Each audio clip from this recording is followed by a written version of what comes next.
Penerimaan santri baru pesantren Tahkimus Sunnah Al-Islami telah dibuka. Daftarkan putra-putri Anda melalui laman ppdb.tahkimussunnah.com sekarang juga.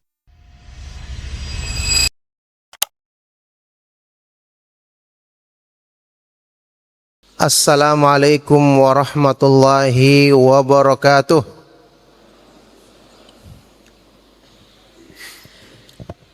Innal hamdalillah nahmaduhu wa nasta'inuhu wa nastaghfiruh wa na'udzu billahi min syururi anfusina wa min sayyiati a'malina. May yahdihillahu fala mudhillalah wa may yudlil fala hadiyalah. Wa asyhadu an la ilaha illallah wahdahu la syarikalah. Wa asyhadu anna Muhammadan abduhu wa rasuluh. Allahumma salli wa sallim wa barik ala nabiyyina Muhammadin wa ala alihi wa ashabihi wa man tabi'ahum bi ihsanin ila yaumiddin, amma ba'du. Alhamdulillah, barakallahu fikum. Ma'asyiral ikhwah,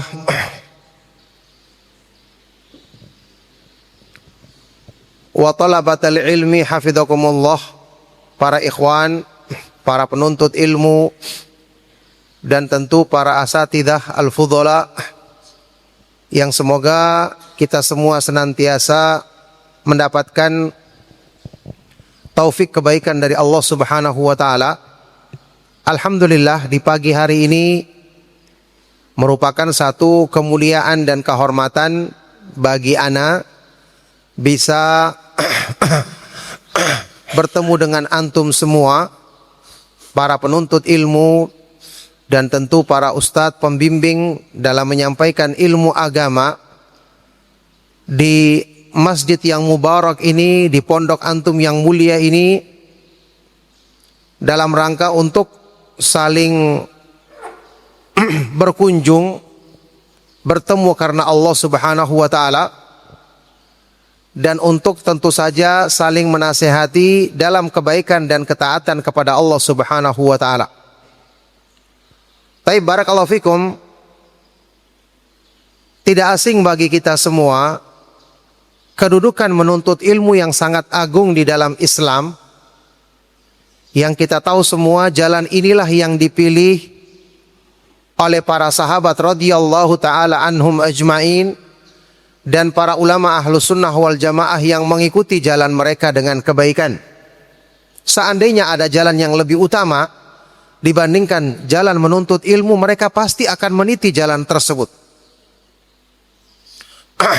Penuntut ilmu tentu maksudnya adalah ilmu sunnah, yang mempelajari Al-Quran, hadits-hadits Rasulullah Sallallahu Alaihi Wasallam dengan pemahaman para sahabat radhiyallahu taala anhum ajmain, sebagaimana yang antum pelajari di ma'had yang mubarak ini, yang senantiasa disampaikan oleh para asatidah, para pembimbing kita, hafidhahumullah ta'ala.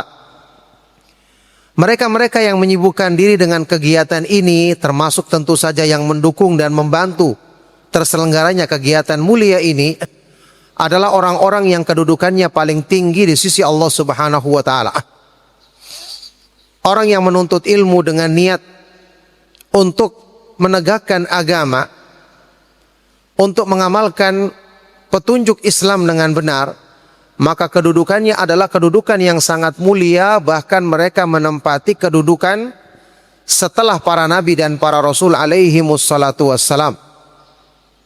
Imam Ibnu Qayyim rahimahullah ta'ala dalam kitab Miftahu Daris Sa'adah berkata, man talabal ilma liyuhyiya bihil islama fahuwa minas siddiqina wa darajatuhu ba'da darajatin nubuwah. Barang siapa yang menuntut ilmu untuk menghidupkan Islam, untuk mengamalkan Islam dengan benar, maka dia termasuk golongan orang-orang siddiq, ya, orang-orang yang kuat dalam keimanannya, yang selalu jujur dalam keyakinan, ucapan dan perbuatannya. Dia termasuk golongan orang-orang siddiq yang derajatnya atau kedudukannya setelah kedudukan para nabi dan para rasul alaihi wassalatu wassalam. Jadi jamaah sekalian hafizakumullah, kegiatan yang antum selenggarakan di pondok ini, ya, utamanya para asatidzah dan para pengasuh pondok, tentu kemudian juga para penuntut ilmu, Masya Allah, ini kegiatan yang sangat luar biasa bermanfaat. Kegiatan yang sangat luar biasa bermanfaat. Apalagi di akhir zaman yang sangat dibutuhkan orang-orang yang mengajarkan ilmu agama, yang kemudian para penuntut ilmu ini akan kembali ke daerah atau ke kota-kota mereka, ke tempat-tempat asal mereka, menyampaikan ilmu agama ini. Sungguh demi Allah, kegiatan ini, amal soleh dan amal besar ini bahkan lebih utama dibandingkan orang yang berperang, melontarkan senjata terhadap musuh di jalan Allah Subhanahu wa taala. Masih pernyataan dari Imam Ibnu Qayyim rahimahullah taala dalam kitab Jala'ul Afham, beliau berkata, "Tablighus sunani ilal ummati afdalu min tablighi sihami ila nuhuril a'da, li'anna dzalika tablighu yaf'aluhu katsirun minan nas. Fa amma tablighus sunan fala yaqumu bihi illa warathatul anbiya'i wa khulafa'uhum fi umamihim ja'alanallahu ta'ala minhum bimannihi wa karamih." Menyebarkan sunnah kepada manusia, menyampaikan pemahaman agama yang benar kepada manusia, kepada umat ini, itu lebih utama dibandingkan melontarkan senjata untuk membunuh musuh di jalan Allah, dalam peperangan jihad di jalan Allah. Kenapa? Karena melontarkan senjata itu banyak yang bisa melakukan. Cukup dia punya kekuatan, cukup dia berlatih, maka dia bisa melakukan. Adapun menyebarkan sunnah kepada umat, maka tidak akan bisa dilakukan kecuali oleh pewaris para nabi dan orang-orang yang mengikuti kedudukan mereka, menggantikan kedudukan mereka menyampaikan agama ini. Semoga Allah Subhanahu wa taala menjadikan kita termasuk golongan mereka dengan rahmat dan karunia-Nya. Oleh karena itu jamaah sekalian hafizakumullah, ya, kemuliaan ini hendaknya kita syukuri, selalu kita jaga dengan sebaik-baiknya.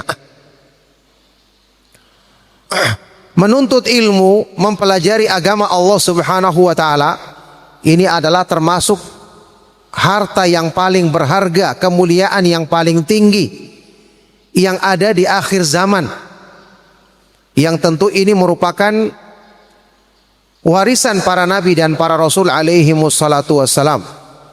Cukuplah Allah Subhanahu wa taala sebutkan di dalam Al-Qur'an tentang keutamaan orang-orang yang memahami agamanya dalam firman-Nya, yu'til hikmata may yasha'u wa may yu'tal hikmata faqad utiya khairan katsira. Allah Subhanahu wa taala memberikan al-hikmah, pemahaman agama, kepada siapa yang dikehendakinya. Dan barang siapa yang diberikan pemahaman agama, maka berarti Allah telah memberikan untuknya kebaikan yang sangat banyak. Ya, memang sedikit dibandingkan orang-orang di luar sana yang mau bersabar dalam menuntut ilmu, mau bersabar dalam menghafal ayat-ayat Al-Quran, menghafal hadis-hadis Nabi Sallallahu Alaihi Wasallam, kemudian menyampaikannya kepada umat. Karena memang kemuliaan yang agung ini Allah tidak berikan kepada semua orang, hanya kepada hamba-hamba yang dipilihnya. Dzalika fadlullahi yu'tihi may yasha wallahu dzul fadlil azim. Itu adalah karunia Allah yang Allah berikan kepada siapa yang dikehendakinya, dan Allah Subhanahu wa taala Maha memiliki karunia yang agung. Oleh karena itu, jamaah sekalian hafizakumullah, Mensyukuri nikmat Allah yang sangat agung ini adalah kewajiban besar bagi antum semua dan bagi kita semua. Merasa bangga dan merasa mulia dengan mengemban amanah ini, ya, menjaga keberlangsungan proses menuntut ilmu di tempat ini ataupun di tempat-tempat yang lain merupakan kemuliaan yang hendaknya berlomba-lomba untuk kita lakukan. Kita harus ingat, melayani atau mempelajari dan menyebarkan ilmu sunnah ini adalah kemuliaan yang tinggi, karena mereka-mereka yang disebut yang dimaksud atau disebut dengan di dalam hadis yang sahih yang kita ketahui bersama, mereka lah yang disebut sebagai warasatul anbiya. Innal anbiya alam yuwarrithu dinaron wala dirhaman wa innama warrathul ilma faman akhadahu akhadha bihadzin wafir. Dalam hadis yang kita kenal, hadis yang sahih. Sesungguhnya para ulama itu adalah warathatul anbiya, pewaris para nabi. Karena para nabi tidak mewariskan uang emas dan tidak mewariskan uang perak, tapi yang mereka wariskan adalah ilmu agama, ilmu sunnah, ilmu Al-Quran dan sunnah dengan pemahaman yang benar. Maka barang siapa yang mengambil bagian dari warisan ini, berarti dia telah mengambil bagian yang sempurna, bagian yang banyak. Antum perhatikan lafaz warathah, pewaris. Bukankah yang namanya ahli waris itu adalah orang yang terdekat hubungannya dengan orang yang diwarisinya? Orang yang meninggal dunia kemudian diwarisi oleh keluarga dekatnya, anak-anaknya, kalau itu seorang laki-laki termasuk istrinya, orang tuanya dan seterusnya. Kita tahu semua. Maka lafaz ini menunjukkan penuntut ilmu itu adalah orang yang paling dekat kedudukannya dengan para nabi dan para rasul alaihi wassalatu wassalam, sekaligus paling tinggi kemuliaannya di antara manusia. Ya. Kalau tadi sudah kita sebutkan, Imam Ibnu Qayyim mengatakan mereka adalah yang menempati derajat as-siddiq. Kita tahu as-siddiq kan kedudukan yang paling mulia setelah para nabi dan rasul alaihi wassalatu wassalam. Wa may yuti'illaha war rasula faulaika ma'al ladzina an'ama Allahu alaihim minan nabiyyina was-siddiqina wasyuhada'i was-salihina wa hasuna ulaika rafiqa. Barang siapa yang taat kepada Allah dan Rasulnya, maka mereka nanti akan dikumpulkan bersama orang-orang yang Allah telah beri nikmat kepada mereka dari kalangan para nabi. Itu yang pertama, tingkatan yang paling tinggi. Kemudian as-siddiqin, tingkatan orang-orang siddiq yang kedua. Kemudian orang-orang yang mati syahid dan orang-orang yang saleh, dan mereka itulah sebaik-baik teman. Masya Allah, kedudukan mulia ini siapa yang tidak menginginkannya?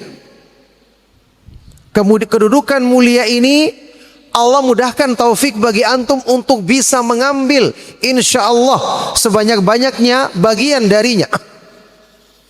Makanya di tempat yang lain juga dalam kitab yang sama Miftahu Daris Sa'adah, Imam Ibnu Qayyim rahimahullah ta'ala ketika menyebutkan tentang kedudukan sebagai wali Allah, wali Allah, kekasih terdekat Allah subhanahu wa ta'ala, ya, beliau menyatakan warathatul anbiya'i hum sadatu awliyaillahi azza wa jal. Pewaris para nabi siapa? Penuntut ilmu sunnah. Mereka ini adalah pimpinannya para wali-wali Allah subhanahu wa ta'ala. Pimpinan para wali-wali Allah. Ya, ini tentu sama dengan pernyataan para ulama terdahulu. Imam Asy-Syafi'i rahimahullah ta'ala, mungkin pernah kita dengar ucapan beliau, illam yakunil ulama'u wal fuqaha'u awliya Allahi falaisa lillahi min wali. Kalau bukan dikatakan para ulama dan orang-orang yang memahami agama itu sebagai wali-wali Allah, maka berarti Allah tidak punya wali di kalangan manusia. Yang jelas, ya, kedudukan mulia ini hendaknya kita berlomba-lomba untuk bisa ikut ambil bagian besar darinya. Ya, maka bersabar dalam menuntut ilmu, bersabar dalam menghafal ilmu, bersabar dalam menyebarkan ilmu. Ini amalan yang tidak sia-sia. Sungguh keutamaan dan kemuliaannya sangat besar di sisi Allah Subhanahu wa taala. Ya. Keutamaannya sangat besar di sisi Allah Subhanahu wa taala, bahkan keutamaan dan kemuliaannya sangat bukan hanya untuk di dunia, sampai di akhirat. Salah seorang ulama salaf ketika ditanya oleh temannya tentang semangatnya dalam menuntut ilmu hadis, belajar sunnah Rasulullah SAW, ditanya kepada beliau, "Ma ashadda hirsaka 'alal hadis?" Alangkah besarnya semangatmu mempelajari hadis Rasulullah SAW. Apa sebabnya? Maka ulama ini rahimahullah ta'ala berkata, "Afala uhibbu an akuna fi qitari ali Muhammadin sallallahu alaihi wasallam yaumal qiyamah." Apakah aku tidak mau? Apakah aku tidak suka pada hari kiamat nanti aku akan termasuk ke dalam iring-iringan rombongan yang dipimpin oleh Rasulullah sallallahu alaihi wasallam ketika menghadap Allah Subhanahu wa taala. Jadi alasan dia semangat menuntut ilmu sunnah supaya nanti dimudahkan untuk bersama golongan orang-orang yang dipimpin oleh Rasulullah sallallahu alaihi wasallam ketika menghadap Allah Subhanahu wa taala. Karena manusia nanti akan dipanggil menghadap Allah Subhanahu wa taala sesuai dengan siapa yang mereka jadikan imam sewaktu di dunia. Siapa yang mereka jadikan panutan dan siapa yang mereka selalu jadikan ucapannya sebagai mereka waktu di dunia. Allah Subhanahu wa taala berfirman dalam Al-Qur'an, "Yauma nad'u kulla unasin bi imamihim." Pada hari kiamat nanti kami memanggil semua manusia menghadap Allah, menghadap kami, kata Allah. Kami akan memanggil semua manusia dengan imam yang memimpin mereka, imam yang mereka ikuti di dunia. Di dalam tafsir Ibnu Katsir rahimahullah ta'ala ketika menafsirkan ayat ini, beliau berkata, "Hadhil ayatul karimatu akbaru syarafin li ashabil hadith. Fa inna imamahumun nabiyyu sallallahu alaihi wasallam."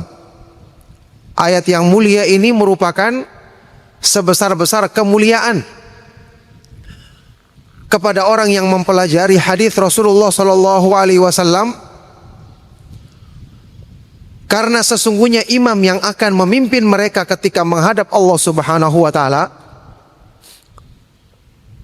adalah Nabi Muhammad sallallahu alaihi wasallam.